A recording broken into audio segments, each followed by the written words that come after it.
千里之行，始于足下。A journey of 1,000 miles begins beneath the feet. We now gather in the Tao to travel the journey together. Welcome to Tao Talks with Derek Lin, where we take a deep dive into the Tao Te Ching by Lao Tzu. As always, I want to extend my welcome to you. Thank you for joining us. I would like to invite you to center your thoughts and direct your attention to this moment in time, to the here and now, to be fully present and mindfully aware as we are ready ourselves for this sacred process in the Tao with one another.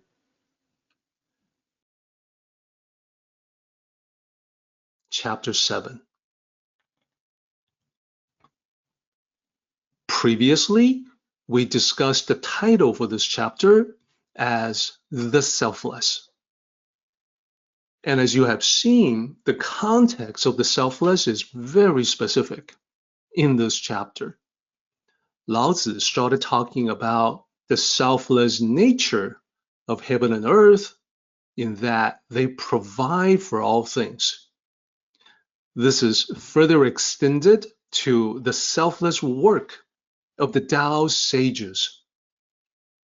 They put themselves in the back to support others, and they are outside of themselves, meaning they are concerned with the well-being of other people over their own.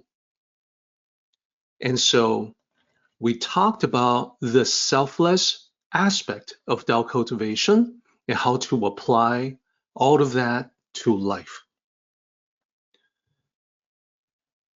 And we previously did our sectional analysis. Our conclusion was that this chapter has two primary sections, the beginning and the end. As you can see in the upper half, we have a couple of repeating characters. They're just in different positions. And then below, in the lower half, you can see that in lines 6 and 7, we have a bunch of repeating characters. And that is, of course, a clue to us that this is a poetic construction. So overall, in section 1, it starts out talking about heaven and earth. And then in section 2, the discussion is further extended to talk about the sages. This ends on the note of the selfless, which is the title of this chapter. And as we saw, we have a line in line 8 that talks about how is it not due to their selflessness, and then the concluding line, that is how they can achieve their own goals. So the whole idea of being selfless, being concerned about others, being committed to further the welfare of other people, this is reflected in Buddhist teachings as well. So the way that we illustrated that previously was to bring in this particular sutra, the Kshitigarbha Sutra, which spoke of the Kshiti Bodhisattva, the Kshitigarbha Bodhisattva. And the important thing to note about this particular Bodhisattva was that his compassion, his selfless kindness was so great that when he saw the suffering of sentient beings in hell, he resolved to save all of them. And he would delay his own entry into Buddhahood until that vow was finally completed, with all the sentient beings having been saved, with hell empty of souls. So this was the vow that we talked about last time. And As I pointed out, this depiction of the Bodhisattva consistently, all depictions have a staff held in one hand and a jewel held in the other. This is a correspondence with the passage we are studying as well. The staff represents compassion. It is the staff used by monks traveling in the wild in ancient times. They would use that staff to strike the ground before them. The intention was to scare away small animals and insects so that would scatter out of the path of the traveling monk, so that he could be sure to not accidentally trample on them. Then the jewel is known as the wish fulfillment jewel. Now, when people customarily pray to this particular bodhisattva, they're focusing on just that aspect of it, the wish fulfillment. They will pray with particular requests in connection with the wishes they have, not realizing that the compassion represented by the staff is equally important. You actually must wield both. That is to say, when you practice selfless compassion, your wishes will naturally come true all by themselves. And this is the perfect correspondence to the end of this chapter, that is it not due to their selflessness, that is how they can achieve their own goals. So the line before the last line, the selflessness, that is the compassion represented by the staff. Then the very last line, achieving their own goals, that is represented by the wish fulfillment jewel. So this is one of those instances where there is a direct mapping between Buddhist teachings and Tao philosophy. This is what we got to last time. Let's continue on with the remainder of the presentation for this chapter. So what is left is for us to summarize the main ideas in a series of diagrams that make the ideas much easier to comprehend and much easier to absorb. So we start with a representation of the Tao on the left-hand side, represented, of course, by the yin and yang symbol. Then, as you recall, we started out in this chapter talking about heaven and earth. So what Lao Tzu pointed out in regards to heaven and earth was that they exist with a myriad of things, not for themselves. This is in the sense that they provide for all the things we need in the environment. Everything from the sunlight, water, food, a stable ground that we can walk on, everything. So they function in accordance with nature. Everything that happens in heaven and earth will be in accordance with the laws of nature. And because of this, they last forever. The term for this in Tao philosophy is that heaven and earth are impartial. This is important too, because it means heaven and earth do not play favorites. Their impartiality means that rain falls on the good and the wicked alike. Because being good and being wicked are a human assessment. Heaven and earth are detached and have no human emotions. So Lao Tzu says it is no surprise that they last indefinitely.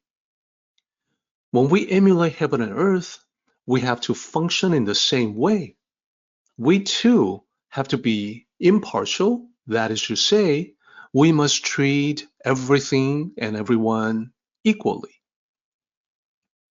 So, the sages, knowing the above, seek to emulate heaven and earth in what they do as well. So first, they remain humble by providing support from the back. With this diagram, you can now see that this has a correspondence with the nature of heaven and earth to provide for all things, all living things. Sages merely reflect on that in the community that they serve. So the myriad of things that benefit from the bounty of heaven and earth for them to survive and thrive, that is the corresponding to the assistance given by the sages to everybody in the community. And in doing this work, they don't need the limelight. They are not concerned about themselves. They are most concerned about the welfare of others. And in the Tao Te Ching, this is said to be that they are outside of themselves. As a result, they end up in front, living the good life. Now, this is all coming from the realization that when they are aligned with the Tao, when they emulate heaven and earth to put themselves into alignment, this is selflessness, which is the human equivalent to impartiality. So that's why they ended up getting pushed by the community to the front. And this is a more prominent role in the front. Perhaps it is to lead, perhaps it is to inspire, or both. So whatever happens, the sages end up with great personal benefits, even though that was never their goal. Now, I would like to talk about how we can apply the same thing to our own lives. Of course, you and I are not sages yet. We aspire to be sages.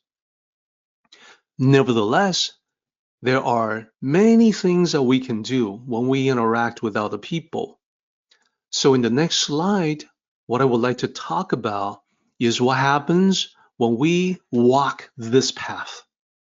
When we are on the Tao, when we are exploring, learning, and seeking out wisdom, we will be encountering other people as well. Other people are somewhere along the path, and sometimes perhaps they are off the path.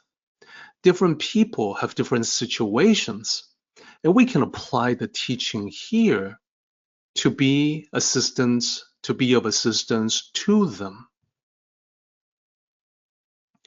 For example, we may encounter people who are just starting out on the journey. So what we can do in that case is to point them in the right direction and recall that we too were beginners not so long ago. Now, I think we all know that some people may make fun of beginners. You know, they don't know a whole lot. They are still kind of clumsy. But simply by remembering how we used to be beginners ourselves, very naturally, what we feel is not mockery, but empathy.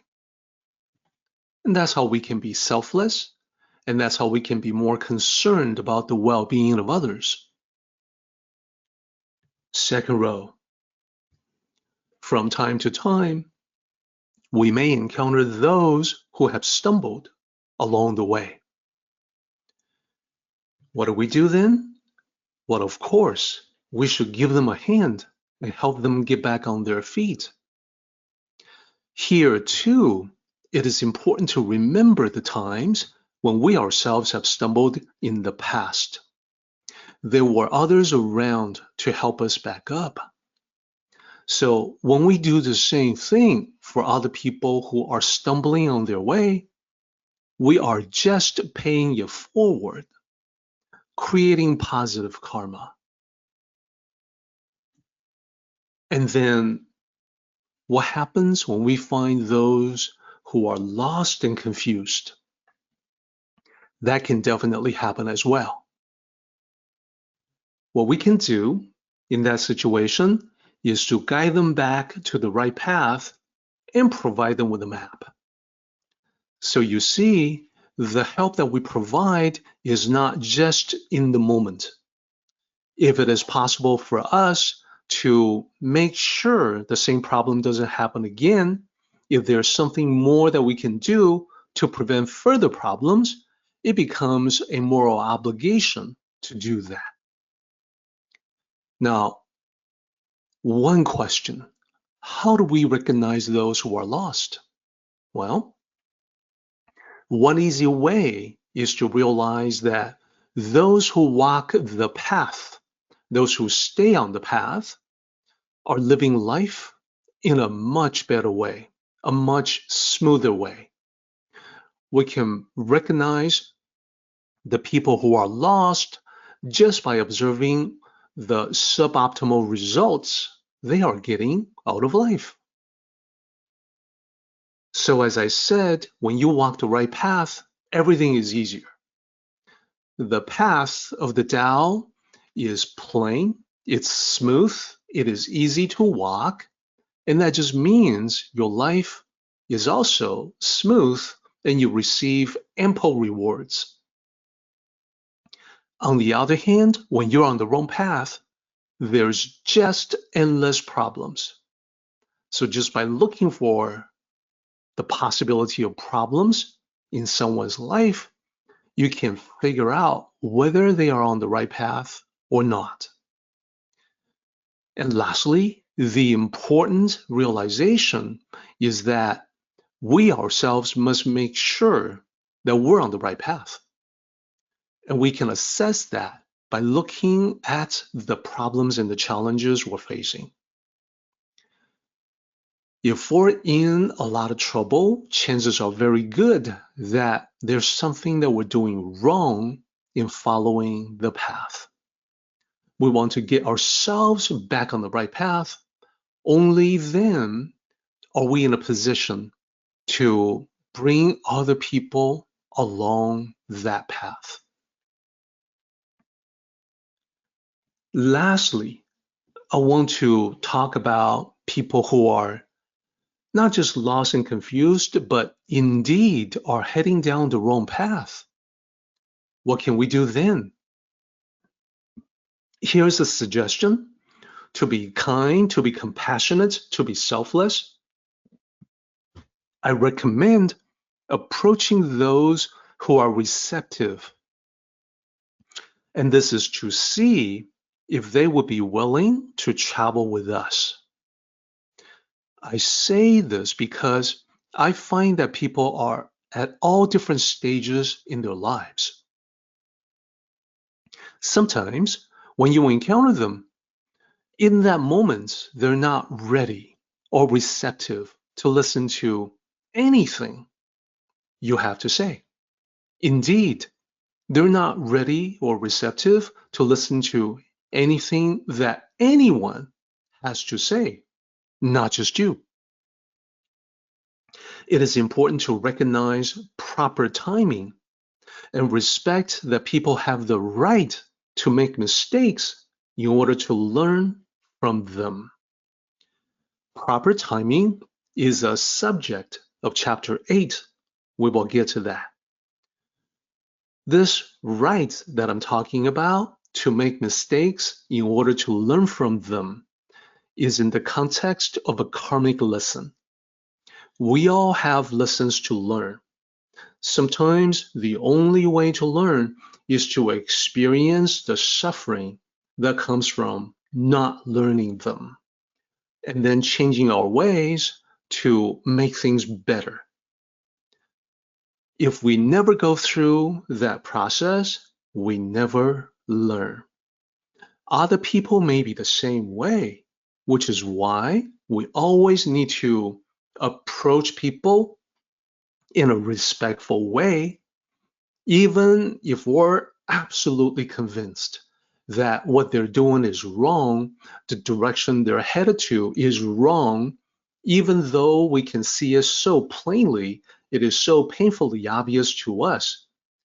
Even in a case like that, you still need to probe and see if they're ready and receptive. So that's the caveat. Lastly, I want to cover the theme, the overall theme of selflessness in this chapter and take it through the different levels. So we have this nice overview of what the chapter is all about. The way is the path is the Tao. Lao Tzu starts out talking about how heaven and earth exist not for themselves, but for the myriad things. The results of this, observed by Lao Tzu, is that heaven and earth are everlasting, just like the Tao itself. And this is what Lao Tzu is pointing to. This is what he's saying that we can learn from. Now, the sages realize the same thing. Tao sages, other than Lao Tzu, there are many. They too place themselves last. They provide support and assistance in the background, just like heaven and earth form the background support system of the environment that they provide to the myriad things. So the results of the sages placing themselves last to provide support and assistance is that people push the sages from the back to the front and elevate them to a prominent role, which, as I mentioned, may be to lead or to inspire, to advise, to recommend, or some combination of the above. And then in this chapter, Lao Tzu also talks about the sages care for the welfare and benefits of others, much more so than their own. You can see that this third row is connected with the second one that we have just went through. The sages put themselves in the back and they are outside of themselves, meaning they care for others. So the natural result of this is that the sages end up doing very well indeed in life. They reap the benefits themselves, even though that was never their intention. And this is when we talk about how in modern times, we sometimes will hear people say, well, hey, if you take care of your team will take care of you, especially when you need it the most. These two things in combination, placing oneself last, be caring of others more so than yourself. Today, we understand it with a different term, servant leadership. So no matter what term you call it, the essence is the same. It's a good idea for us to learn what that essence is.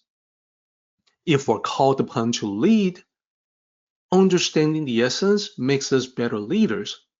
If we're not called upon to lead, understanding the essence puts us in a better position to recognize good leaders. Lastly, the sages are completely selfless in their interactions with everyone. Kind of a summation of the previous two rows. they end up accomplishing everything they want, seemingly without even trying. So, in the world of Tao cultivation, this is seen all the time, again and again. It's a natural law, it's a karmic law of the Tao. It almost seems ironic that the sages can fulfill their quote unquote selfish needs by being selfless. And yet, this is exactly how the world works. What I mean by that is that in general, those who provide the greatest service to others, therefore being selfless, they are also the ones who receive the greatest rewards and or recognition without seeking that specifically. And this is what Lao Tzu says as achieving their selfish goals, despite them not being selfish. Of course, this can give rise to the question, very common, if the sages behave selflessly because they know this principle, doesn't that mean they have a selfishness? It's just that the selfishness is hidden or set aside. To answer that question, the short answer is no. And the best way to explain it is by using the metaphor of the gardener. When the gardener plants seeds, he knows the general principle that many of his seeds will grow, and at some point, flowers will bloom. He doesn't know exactly when or how, but he does understand that it will happen. Therefore, knowing the principle does not short circuit the result or the Tao. The sages can be well aware of how the Tao works and yet still be genuinely selfless in their actions. So that is why. This concludes our discussion of the content of Tao Te Ching 7. We are now ready to do the paraphrase of the chapter. As always, our purpose is to demonstrate understanding by expressing the original text in our own words.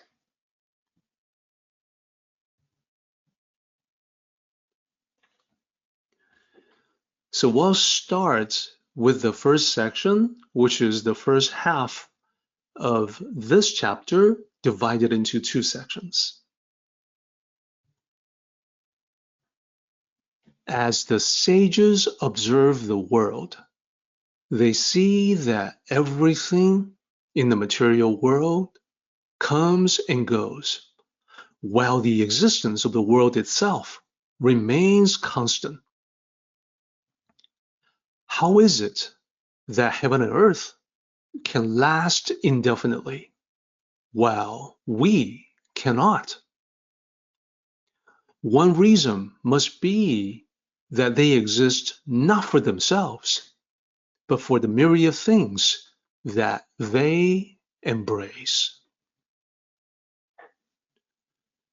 So this is the first section.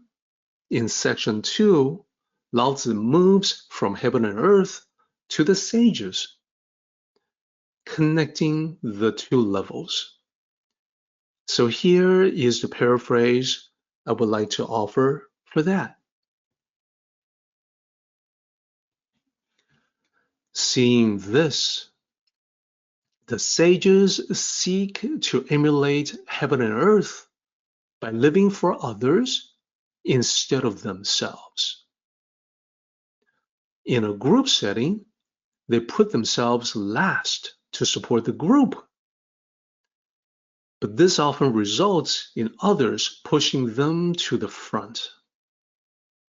They focus outside of themselves on benefiting people, and they end up lasting like heaven and earth. It is precisely because they do not work to benefit themselves that they end up with the most benefits of all. So this is the paraphrase I would like to offer for Tao Te Ching 7. Now, as a final touch, let's do the full circle discussion for the chapter. In the last lines of Tao Te Ching 7, Lao Tzu says the sages benefit themselves by being selfless, helping others instead of themselves. We link this back to the beginning, and we see how heaven and earth last forever by existing for the myriad things. When we put these two together, the meaning is clear. Those who actively contribute to the welfare of others tend to take on the lasting characteristics of heaven and earth. Look at the people who enjoy a long and happy life. Whether they know the Tao or not, if they enjoy a long and happy life, chances are they fit this pattern described by Lao Tzu. They're the naturally selfless kind of people. They are more concerned about others than themselves. They do their best in making sure that the people around them are doing well, doing okay. They give of themselves. But throughout that entire process, they end up benefiting the most. And you know and I know, those who care only for themselves end up not doing so well at all. It seems ironic, and yet it is a universal pattern that occurs everywhere, beyond geographical or cultural boundaries. Wherever you have human beings, this pattern will be present. After all, it is the way of humanity or the Tao. And this explains why oftentimes the sages enjoy longevity. They devote their lives to the Tao, to the welfare of others. They end up living happily, smoothly, gracefully. And this is all summed up in this line. They do not exist for themselves, thus they can last forever.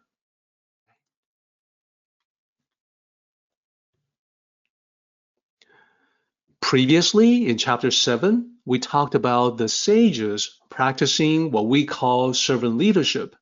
That is, they serve others. They provide assistance and support to everyone.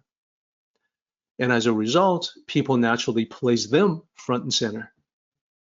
They took care of other people. They are compassionate. They care for the welfare of the group.